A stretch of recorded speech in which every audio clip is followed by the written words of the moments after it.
1 p.m. Pakistan Standard Time. Assalamu alaikum. This is Radio Pakistan. The news read by Asma Hafiz. First, the headlines.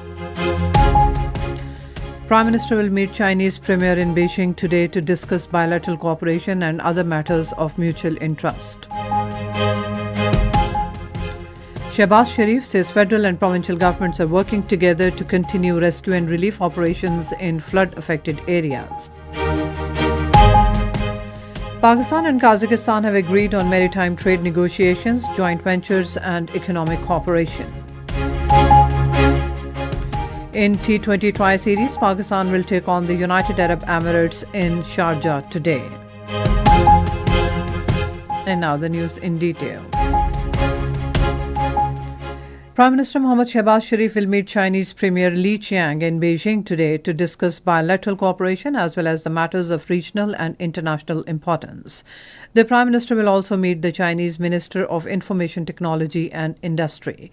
He will also chair the second edition of the Pakistan-China Business-to-Business Investment Conference. Prime Minister Shehbaz Sharif has called upon Pakistani people living home and abroad to extend their utmost support to their fellow countrymen in relief and rehabilitation efforts in the aftermath of floods. In his message on International Charity Day, he said flood-affected population has suffered severe losses to their livestock, livelihoods and homes. The Prime Minister said people in the flood-affected areas are in urgent need of food supplies, shelter and healthcare services. He said federal and provincial governments, armed forces and the public are all working together to continue rescue and relief operations. On the instructions of Prime Minister Shehbaz Sharif, Pakistan is providing 105 tons of relief goods for victims of the recent devastating earthquake in Afghanistan through National Disaster Management Authority. The relief consignment includes ration bags, tents, blankets, mats and medicines. The aid is being sent via 5 container trucks through the Torkham border in Afghanistan. Pakistan Army and other law enforcement agencies have taken precautionary measures in view of the possible flood threat in Sindh due to recent rains in Pakistan and India's water aggression. Army troops have been deployed in vulnerable areas along with necessary equipment.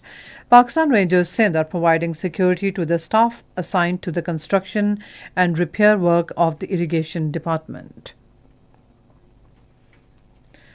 Punjab Disaster Management Authority says flood situation continues in the rivers across Punjab. Authorities are continuously monitoring the situation. Flash floods has submerged 138 villages of Multan and 104 villages of Muzaffargarh districts. However, all important bridges and embankments are safe. The administrations of both districts is closely monitoring the flood situation. A 4-member Palestinian delegation headed by Chief Islamic Justice of Palestine, Dr. Mahmoud al-Habash, met Minister for Religious Affairs, Sardar Muhammad Yusuf, in Islamabad today. The Palestinian delegation expressed sorrow over the loss of lives and property in the flood-affected areas of Pakistan. On the occasion, Minister for Religious Affairs said support for Palestinian cause is a human and moral duty that transcends religion, race, belief and culture. Pakistan and Kazakhstan have agreed on maritime trade negotiations, joint ventures and economic cooperation. Discussions between the two countries are underway on a strategy to transform Pakistan into a trade hub and transit through Karachi and Gwadar ports. The two countries have also agreed on measures to enhance cooperation in port development, transportation and the maritime economy. Pakistan and Kazakhstan are pondering to explore possibility of investment in free zones for maritime services. And now cricket. In T20 Tri-Series, Pakistan will take on the United Arab Emirates at Sharjah today. The match will start at 8 p.m. And that's all from the newsroom. For more news and analyses, log on to our website radio.gov.pk and also watch live video streaming of our bulletins on the link facebook.com/Radio Pakistan News Official.